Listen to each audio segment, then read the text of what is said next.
আসসালামু আলাইকুম। আচ্ছা, আপনি তো মামলার বাদী। আপনাদেরকে চাকরিচ্যুত করা হয়েছে 1994 সালে। একটু বিস্তারিত বলবেন কি জন্য আপনাদেরকে চাকরিচ্যুত করা হয়েছে, সংক্ষেপে বলবেন। বর্তমান ডিপার্টমেন্ট যে সুযোগ সুবিধা ভোগ করতেছে, এই সুযোগ সুবিধার দাবি ছিল আমাদের নৈতিক দাবি, কিন্তু ওই টাইমে আমাদেরকে আউট করছে। 14,000 ব্যাটালিয়ন সদস্য একই দাবি ছিল, কিন্তু ওই টাইমে 2096 জনকে আউট করছে, আর বাকিগুলোকে কোনো মামলা দেয় নাই। কিন্তু অফিসাররা বাঁচার জন্য, তাদেরকে সেফ রাখার জন্য আমাদের উপরে মামলা দিয়ে জেল হাজতে প্রেরণ করছে, আর সকালে আউট করছে, বিকেলে দাবিগুলি মানিয়ে নিচ্ছে। আচ্ছা, এই বিচারটা আপনাদের যে করা হয়েছে, এটা কি আপনাদের আনসার ব্যাটালিয়ন্সের হেডকোয়ার্টার্স করছে? মানে আপনাদের ডিপার্টমেন্ট তো আমাদের ডিপার্টমেন্ট আমাদের উপরে নির্যাতিত করছে। আচ্ছা, সো এটার পরে আপনারা মামলা করছেন। এখন আমরা সেই মামলায় তারা কত সালে আপনারা মামলা করছেন? আমরা মামলা করছি 2003 সালে। 2000 না, মামলা পর্যায়ক্রমে সরকার যে মামলা দিচ্ছে, এটাকে পর্যায়ক্রমে রায় নিয়ে 2000 সালে 2 সালে রায় পাচ্ছি। আবার আমরা 2003 সালে হাইকোর্টে রিট করছি। হাইকোর্টে রিট করলে সরকার আবার উল্টে আমাদেরকে মামলা দিছিল। সেই মামলা 2013 সাল পর্যন্ত জজ করে রায় নিয়ে এসেছি। এরপরে 2015 সালে আবার আমরা হাইকোর্টে দাঁড়াচ্ছি। হাইকোর্টে আমাদের পক্ষে 2017 সালে সেই মামলা আমাদেরকে রায় দিয়েছে। রায় দিলে গেলে ডিপার্টমেন্ট ওটাকে আপিল করছে। আপনাদের বিরুদ্ধে অভিযোগ ছিল কি সরকারের বিরুদ্ধে আপনারা বিদ্রোহ করছেন, না আপনাদের ডিপার্টমেন্টের অনিয়মের বিরুদ্ধে, কিংবা আপনাদের সুযোগ সুবিধা বৃদ্ধির জন্য? যেটা আপনাদের যে নিয়েকেই তারা অভিযোগ করুক, সে অভিযোগ প্রমাণিতভাবে আমরা নির্দোষ। কত সালে আপনারা মামলা করছেন এবং চূড়ান্ত রায় কত সালে পাইছেন?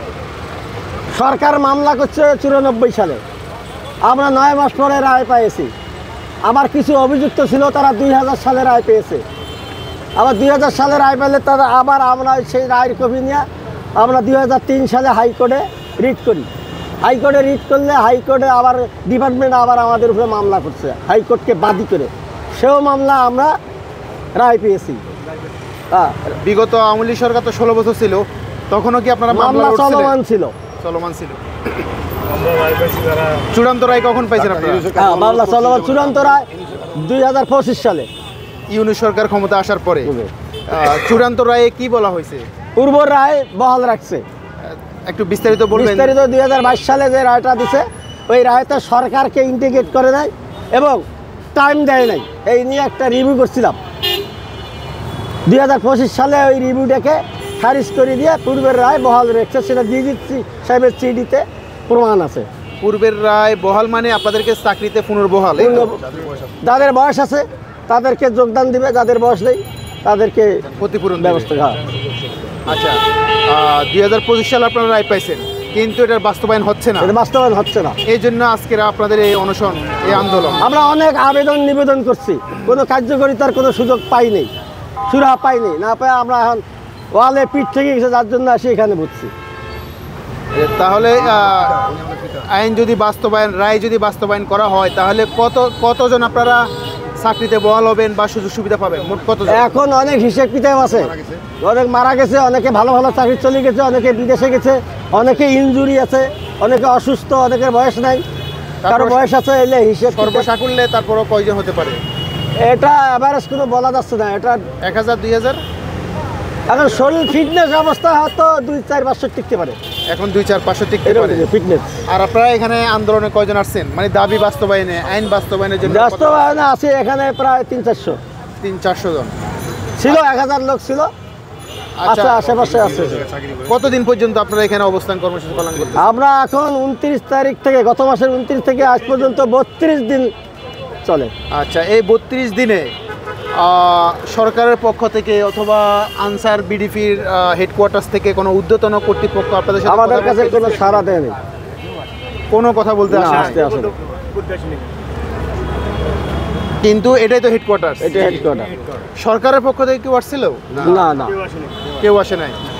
মিডিয়া, উল্লেখযোগ্য মিডিয়া, বাংলাদেশের যে মেন পত্রিকা, চ্যানেল, ওদের পক্ষ থেকে কেউ আসছিল? হ্যাঁ, আসছিল। ওনারা কি বলছে? ওনারা আমাদের এই ভাষ্য নিচ্ছে, তাদের কাছে গেছে। বিভিন্ন তারপরে পত্রিকায় দিয়েছে, টিভি চ্যানেলে দিছে। আচ্ছা, যেহেতু রায় আপনাদের কাছে, আপনারা রায় পাইছেন, এখন সরকার এটি বাস্তবায়ন করতেছে না, করতেছে না। এই ক্ষেত্রে আপনাদের করণীয় কি? আপনারা বাস্তবায়ন করতে সরকার যদি আমাদের এটা অন্যায় হয়ে থাকে তাহলে তো আমাদের এখানে রাখতো না, তুলে দিত তবে। আমরা ন্যায্য দাবি নিয়ে আসছি, দলিল নিয়ে আসছি, রেকর্ড নিয়ে আসছি। এখন ওনারা কি করবে? আমার বলছে যে কোনো সরকার ইন্ডিকেট নেই, কিন্তু আমার সরকার ডিজি মহোদয় এবং সচিব, এই তো মহোদয়, আর কি সরকার তো? আমাদের সরকার তো এই দুইজনেই, এই দুইজনকার উপরে কোর্ট দিছে, নির্দেশ দিছে। তাহলে আপনার দাবি হলো আপনারা রায় পাইছেন, আইন আপনাদের পক্ষে দিয়েছে রায়, তাহলে কেন সরকার গড়িমসি করছে? আপনাদের যারা চাকরির বয়স আছে তাদেরকে চাকরি দিতে, কিংবা যারা রিটায়ার্ড হয়ে যাওয়ার মতো অবস্থা তাদেরকে ওই সুযোগ সুবিধা দিতে, বা যেটা প্রাপ্য সেটা বুঝিয়ে দিতে। রায় বাস্তবায়ন চাই। ডিজি আমাদের অভিভাবক, উনি আমাদের বাবা, উনি আমাদেরকে সহায় হোক, আমাদের দাবিগুলো মেনে নেওয়া হোক। যাদের কোর্টকে সবাই সম্মান করে, আমরাও সম্মান করি, উনিও সম্মান করুক। কোর্টের বাইরে আমরা না। ওনার কাছে আমরা আসছি, আজকে 32 দিন ধরে ওনার দরজায় দাঁড়িয়ে আছি। যদি আমাদেরকে ভিক্ষা না দেয়, আমাদেরকে তাড়িয়ে দোক, বলুক যে ভিক্ষা দেওয়া হবে না, এই দোষে তোমাদেরকে শাস্তি হচ্ছে, ওটা বলে দোক। যদি আমাদের সাজা দিত কোর্ট যদি ওই সময় আমাদের সাজা দিত, এরা কি আমাদের সাজা মুক্ত করতো না? আরও আমাদের যেতে হতো। যে কোর্ট আমাদেরকে সাজা দেয় নাই এবং সেই কোর্ট নির্দোষ প্রণয়িত, বাংলাদেশে কোনো দোষ নেই আমাদের, চাকরি দেওয়া আইনের কোনো বাধা নাই, সরকার কথাটা লেখছে।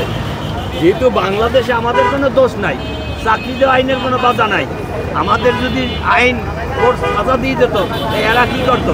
আমাদের সাজা মৌকুফ করতো। তাহলে এরা কেন আমাদের এই আইন বাস্তবায়ন করে না? আমরা বাংলাদেশের নাগরিক, আমরা বাংলাদেশের জনগণ, সাধারণ লোকের মতো দুবেলা দুটো ডাল ভাত খেয়ে সাধারণ লোকের মতো বেঁচে থাকতে চাই।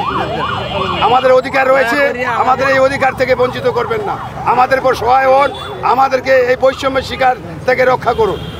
আমরা বাংলাদেশ সরকারের কাছে চাচ্ছি আমাদেরকে বলা হচ্ছে যে তাদেরকে টাইম টেবল বান্ধি দেওয়া হয় নাই, কিন্তু হাইকোর্ট তো আমাদেরকে টাইম টেবল ঠিক বান্ধি দিচ্ছে, কিন্তু রিভিউ আপিল বিভাগ হাইকোর্টেই রায় আমাদের পূর্ণবহাল রাখছে।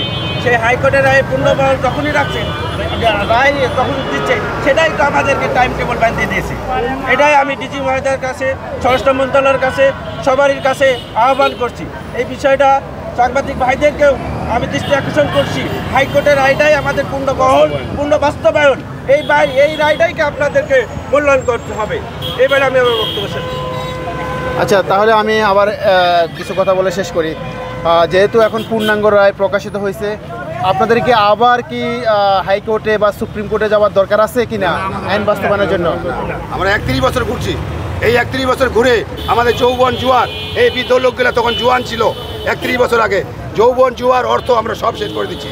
আমরা মৃত্যুর কাপড় নিয়ে এসেছি, আমাদের বয়স সীমা শেষ। যাদের বয়স কয়েকজন আছে 1-150 মতো, আমাদের বয়স সীমা শেষ। আমরা শেষ বয়সের শেষ প্রান্তে পৌঁছে গেছি, মৃত্যুর কাপড় নিয়ে এসেছি। আমরা মৃত্যুর জন্য প্রস্তুত। আমরা সংসারের বোঝা হয়ে রয়েছি, মূল্যহীন হয়ে রয়েছি। আমাদের এই দাবি মানা হোক, নচেত আমরা এখানে মৃত্যু হয়ে বাড়িতে চলে যাব। তাহলে কি আপনার রায়ের পূর্ণাঙ্গ কপি নিয়ে জি ঊর্ধ্বতন কর্তৃপক্ষের অফিসে যোগাযোগ করেছেন কিনা? জি, 4 বার অবশ্য করছি। উনি আমাদেরকে ভিতরে ঢুকতে দেয় নাই, আমাদের সঙ্গে কথা বলে নাই। তাহলে আপনাদের লাস্ট সিদ্ধান্ত আপনারা কি নিয়েছেন? 32 দিন পর্যন্ত যেহেতু আপনারা আন্দোলন করতেছেন, আমরা এখানে থেকে যাব। দাবি বাস্তবায়ন করে যতক্ষণ পর্যন্ত ডিজি আসে আমাদেরকে একটা কোনো না বলে নাই, অতক্ষণ পর্যন্ত আমরা এখানে আসি, এই জায়গা ত্যাগ করবেন। হ্যাঁ। এখানে আমরা মরে যাব, তবু আমাদের দাবি ডিজি আসি বলতে হবে। আমরা কাপড় নিয়ে এখানে বসে আছি। উনি যদি সময়সীমা নেয়, উনি আমাদের গার্জিয়ান পিতা, উনি সময়সীমা নিলে আমরা আমাদের গার্জেন, উনি আমাদেরকে আসে, উনি বলবে আমরা তোমার অনশন ভেঙে দাও, তোমাদের দাবি তো আমরা মেনে নিচ্ছি। যতদিন না মেনে নেবে আমরা দরকার হলে এখানে মরবো, তবুও আমরা এখানে স্থান ত্যাগ করবো না। এখন যদি ওনার যদি কোনো কথা থাকে আমাদের আর সামনে বলুক, আমাদের সান্ত্বনা দোক। যদি সময় লাগে আমাদেরকে বলুক যে তোমাদের ভিতরে এতদিনের মধ্যে এটা বুঝ পরামর্শ করতো বা সিদ্ধান্ত নিতে আমাদের সময় লাগবে, আমরা তাদেরকে সময় দেবো। উনি আমাদের গার্জিয়ান, ওনার আন্ডারে আমরা চাকরি করেছি, ওনার অধীনস্থে আমরা চাকরি করছি। ওনারা আমাদের গার্জিয়ান, ওনার পিতা, ওনারই সন্তান। আমরা ওনার অধীনস্থে চাকরি করছি। আপনি মেনবাদী যে আমি একটা আছে রুহুল আমিন, রুহুল আমিন। আচ্ছা, ওকে, আমরা আশা করি যেহেতু আইন আপনাদের পক্ষে কথা বলেছে, আইন পূর্ণাঙ্গ রায় দিয়েছে আপনাদের পক্ষে, যেন সেই দাবি বাস্তবায়ন হয়। আমিও সরকারের প্রতি আহ্বান জানাচ্ছি এবং আনসার বিডিপির যে ঊর্ধ্বতন কর্তৃপক্ষ রয়েছে তাদের প্রতিও আমি আহ্বান জানাচ্ছি, আপনারা সুপ্রিম কোর্টের হাইকোর্টের যে পূর্ণাঙ্গ রায় অনুযায়ী তাদেরকে তাদের যে সুযোগ সুবিধা, তাদের চাকরিতে যে বহাল, সেগুলো সম্পূর্ণ বাস্তবায়ন করুন এই প্রত্যাশা করি। আল্লাহ হাফেজ, আসসালামু আলাইকুম।